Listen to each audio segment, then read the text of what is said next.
Now, the Independent Policing Oversight Authority, IPOA, has revealed that 9 protesters were killed at the precincts of Parliament in June last year, 6 more than the 3 shown in the BBC's Blood Parliament documentary. According to IPOA, all the 9 deaths that took place almost a year ago are still under active investigation, with their causes ranging from gunshots to blunt force trauma.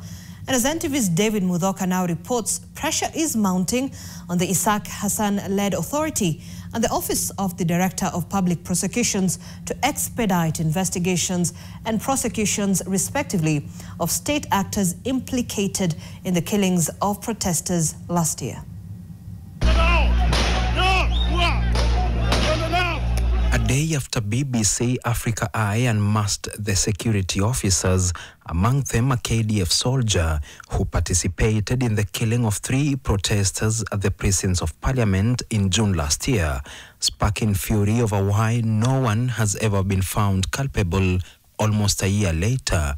The Independent Policing Oversight Authority, IPOA, has released a status update on its investigations into the conduct of police officers during the 2024 anti-finance bill demonstrations. In its update, IPOA says that out of the 60 death cases registered with the authority, IPOA has completed 22 investigations, is actively pursuing 36 others, and has 2 cases currently before the courts.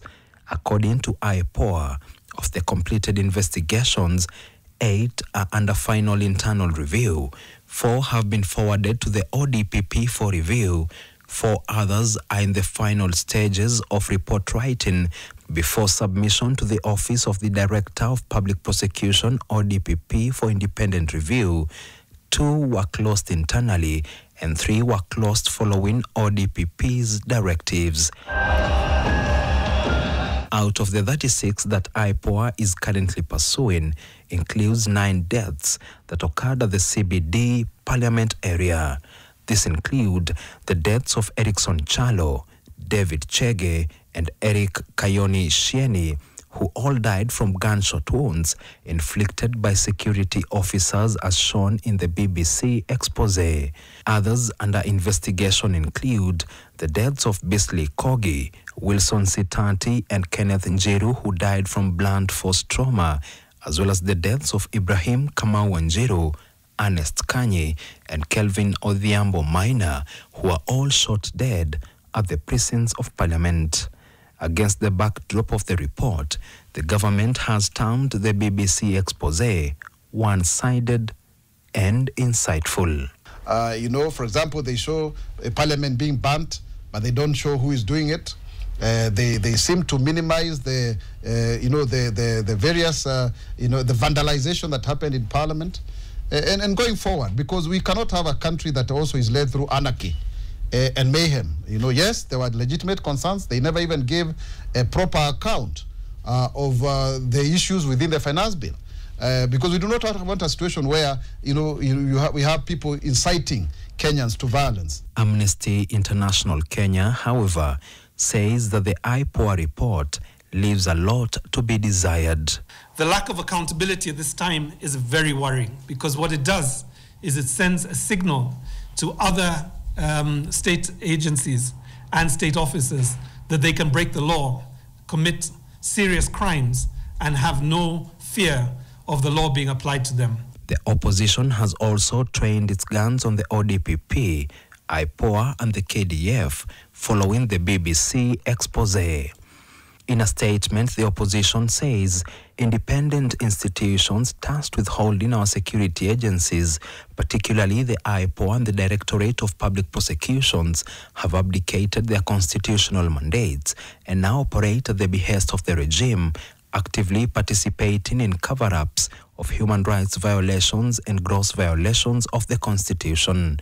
The statement continues, Kenyans have lost complete trust in the accountability mechanisms and therefore call for an investigative commission that includes state and non-state actors to hold the rogue officers accountable. The opposition also states BBC's scathing documentary has exposed what Kenyans have long suspected, that the execution of peaceful protesters in June 2024 was premeditated, sanctioned at the high levels, and executed by sections of security agencies under the command of the Ruto administration, and that there is a hand-picked killer squad from various security agencies who operate outside the command and control structure of the legitimate security institutions. That this killer squad is complicit in the abductions and killings of innocent demonstrators. Mr. Speaker, sir, I'm here to address you. You must go. Ruto must go. The statement comes following a meeting that brought together former Deputy President Rigathi Gachagua, Wiper leader Kalonzo Musyoka, People's Liberation Party leader Martha Karua, DAP-K leader Eugene Wamalwa, as well as former Cabinet Secretaries Justin Muturi and Mithika Linturi. Former Interior CS Fred Matiang'i was also present. David Muthoka, NTV, Nairobi.